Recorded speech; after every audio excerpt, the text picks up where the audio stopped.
something about when the Big 12 formed and they went divisions, and they said the North winner will play the South winner. That just seemed like that made sense because other conferences did the same thing. If a school or a conference now, which I understand what they're doing, is only going to have the two absolute best teams win it because there won't be divisions, pods, whatever they call it, but there won't be like East and West, North and South.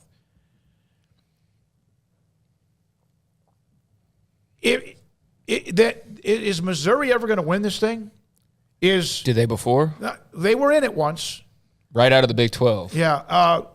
Is that just keeping the average down even more, that you can't have one of those years where you come out of nowhere to win like Texas in '96 won the Big 12 title? I beg to differ on one point, and I don't think you were here last week when I talked about this. What I hope that all the leagues do is, if they've decentralized the whole thing and not gone divisions, that they have a schedule rotation. So sometimes you can just be in a bad schedule, like you match up poorly against your division, but you may not against the other ones. Well, if you rotate the games, then there's a good chance that you can catch people on a down year, and your up year means that much more because even you might be on an up year, but you might be in the SEC West. So, bad about your luck. In the Big Ten, if you have to play the other division in that year, and there has this happened, when you Ohio State, Michigan, and Penn State who's a part of your rotation, not one or two or three, not one of them or two of them, but all three of them. Yeah. So now, say and I was using the SEC West because let's just use the example of A&M. Okay, so the year that Johnny Manziel beat Alabama, A&M was still in the SEC West, and they still had Alabama and LSU and all those teams in there that they had to, to get over the hump of. But if they'd been in the SEC East, they'd have wound up in the championship game, because it wasn't that good that year. So now if you take those teams out that you don't have to necessarily play all the time and you rotate it, whether it's pods or 3-5-5 or whatever you want to call it, scheduling in the SEC, you have maybe, to me, a better chance of doing it because then you might be able to skip the dynasty in the regular season and just play them in the championship game.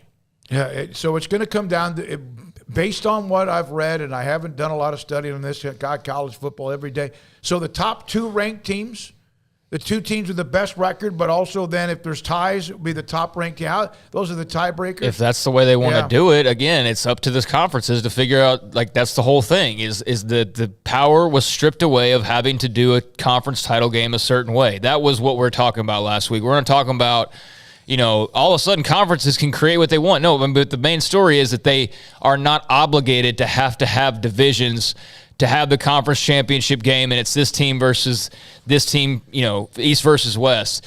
And, I know your point, I saw people bring up, well, now Northwestern never has a shot to win the Big Ten again, or teams like that. But I would argue how many great teams got blocked out that should have played for a title, but they were second place behind Alabama or LSU that were way better potentially than the team that got the conference title nod because they simply lucked out and were in an easier division.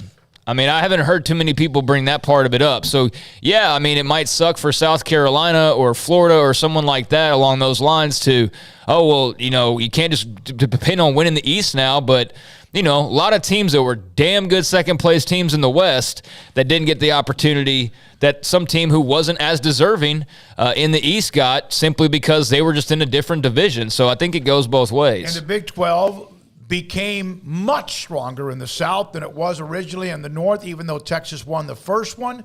The North was the stronger division, Kansas State, Colorado, Nebraska, among others. And then all of a sudden, of course, yes, Texas and Oklahoma, on occasion, a Texas Tech or somebody else got really, really good in the South. All right, when we come back,